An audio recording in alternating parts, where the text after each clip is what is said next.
பொய்யின்றி மெய்யோடு நெய் கொண்டு போனால் ஐயப்பனை நீ காணலாம் என்று சொல்வார்கள். ஐயப்பனை ஜோதி வடிவில் தரிசிக்க காத்திருக்கிறார்கள் சுமதி ஸ்ரீ. இப்ப ஜோதி வடிவம் என்பது மிகவும் முக்கியமான ஒரு வடிவமாக ஆன்மீகத்தில் பார்க்கப்படுகிறது. இப்ப மகர ஜோதி வடிவத்தினுடைய முக்கியத்துவம் என்ன? பொதுவாகவே நம்முடைய வழிபாடு என்பது தீபம் ஏற்றி வழிபாடு செய்வது, ஜோதி சொரூபமாக இறைவனை வழிபாடு செய்வது, வழிபாட்டிலேயே விளக்கேற்றி வழிபாடு செய்வதுன்றது நமக்கு ரொம்ப ரொம்ப முக்கியம். கோவில்ல போய் நம்ம அபிஷேகம் பண்றோமோ இல்லையோ, அர்ச்சனை பண்றோமோ இல்லையோ, 2 விளக்கு போட்டு வேண்டிக்கிட்டா நல்லது நடக்கும் அப்படின்றது மக்களுடைய நம்பிக்கை. ஜோதி வடிவில் இறைவனை தரிசனம் செய்வது என்பது காலம் காலமாக இருக்கக்கூடிய மரபு. இந்த மகர ஜோதிக்கு என்ன சிறப்பு? சூரியன் தை மாதம் முதல் நாள் தனுர் ராசியிலிருந்து மகர ராசிக்கு பிரவேசிக்கிறார்.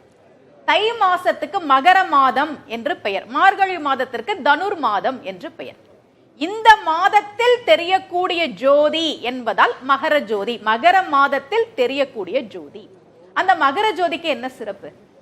பந்தள மகாராஜாவின் வளர்ப்பு பையனாக வளர்ந்து வருகிறார் ஐயப்பன், மணிகண்டனாக வளர்ந்து வருகிறார். 12 வருடங்கள் பந்தள அரண்மனையில் வளர்கிறார். அந்த தாய்க்கு ஒரு பிள்ளை பிறந்ததும் சொந்த பிள்ளை மேல பாசம் வந்துருச்சு. அதனால மனசுல கொஞ்சம் வஞ்சம் வந்து ஐயப்பனை காட்டுக்கு போய் புலிப்பால் எடுத்துக்கொண்டு வா, அப்போதுதான் என் உடம்பில் இருக்கும் நோய் தீரும் என்று சொல்ல ஐயப்பன் தன் தாய்க்காக புலிப்பால் எடுப்பதற்காக கிளம்பி வருகிறார். அப்படி வருகிற போதுதான் மகிஷியை வதம் செய்கிறார். எப்படி வந்தாராம்? புலி மேல வந்தார்.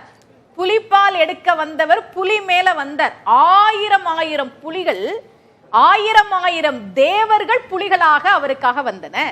இந்திரன் சிம்ம வாகனமாக மாறி நின்றான். இப்ப புலிப்பால கொண்டு வந்து கொடுத்துட்டார். அரசிக்கு தன்னுடைய தவறு புரிஞ்சது. இப்போ ஐயப்பன் சொன்னார், எனக்கு அரசாட்சி வேண்டாம், நான் தவம் இருக்க போறேன். பந்தள மகாராஜாக்கு அதை தாங்க முடியல. அரியணையில் இருக்க வேண்டிய என்னுடைய பிள்ளை தவக்கோலத்தில் இருக்கிறானேன்னு வருத்தப்படுறார். அப்போ ஐயப்பன் சொல்றார், வருஷத்துல ஒரு நாள் இந்த அரண்மனையிலிருந்து நீங்க எனக்கு என்னெல்லாம் சேர்த்து வச்சிருக்கீங்களோ, என்னெல்லாம் கொடுக்குறீங்களோ, அந்த ஆபரணங்களை எல்லாம் அணிந்து கொண்டு நான் ஒரு நாள் அரச கோலத்தில் உங்களுக்கு காட்சி தருகிறேன் என்று சொன்னார். அந்த நாள் தான் மகர ஜோதி. தவக்கோலத்திற்கு வந்த பிறகு அரசனாக அந்த நகைகளை எல்லாம் அணிவது என்பது கொஞ்சம் தர்மத்துக்கு புறம்பானது. அதனால ஐயப்பன் என்ன பண்ணார்? தன்னுடைய சக்தியை எல்லாம் ஜோதி அம்சமாக காந்தமலையில் நிறுவினார். இதே மாதிரி ஒரு செய்தியை நீங்க மீனாட்சி திருக்கல்யாணத்துல பார்க்கலாம். மீனாட்சி திருக்கல்யாணம் நடைபெறுகிற போது சிவபெருமான் பக்கத்திலேயே ஒரு அம்பாள் இருப்பாங்க, மீனாட்சி அம்மன் தனியா இருப்பாங்க. பக்கத்திலேயே இருக்கக்கூடிய அம்பாளுக்கு என்ன பேரு தெரியுமா? பிரியாவிடை அம்பாள். மீனாட்சி அம்மன் தன்னுடைய சக்தியை கொண்டு இன்னொரு அம்பிகையை உருவாக்கி சிவபெருமான் பக்கத்திலேயே பிரியாமல் இருக்கணும்னு பிரியாவிடைன்னு கொடுத்திருக்கிறாங்க. அதே போலத்தான் ஐயப்பன் தவக்கோலத்தில் நான் அமர்ந்த பிறகு அரண்மனையிலிருந்து வரக்கூடிய ஆபரணங்களை எல்லாம் அணிந்து கொள்வது தர்மம் ஆகாது என்று அந்த சக்தியை ஜோதியாக காந்தமலையில் நிறுவிவிட்டு பிறகு தர்மத்தோடு அந்த ஆபரணங்களை அணிந்து கொள்கிறார். அதனால்தான் அவருக்கு பேர் தர்மசாஸ்தா, தர்மத்தை மீறாதவர்.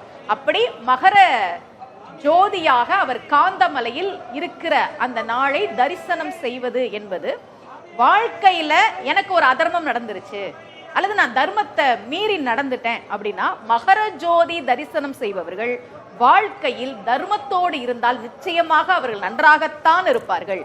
யாரெல்லாம் அதர்மத்துக்கு ஆட்பட்டு இருக்கிறார்களோ அவர்களுக்கு நிச்சயமாக தப்பு செஞ்சவங்களுக்கு தண்டனை கிடைக்கும், பாதிக்கப்பட்டவங்களுக்கு நீதி கிடைக்கும். அதுதான் மகர ஜோதி தரிசனம் பார்த்தால் நமக்கு கிடைக்கக்கூடிய மிக முக்கியமான விஷயம். ஐயப்பனுடைய சக்தி என்பது காந்தமலையில் இருக்கிறது. அதைத்தான் நாம் மகர ஜோதி என்று சொல்கிறோம்.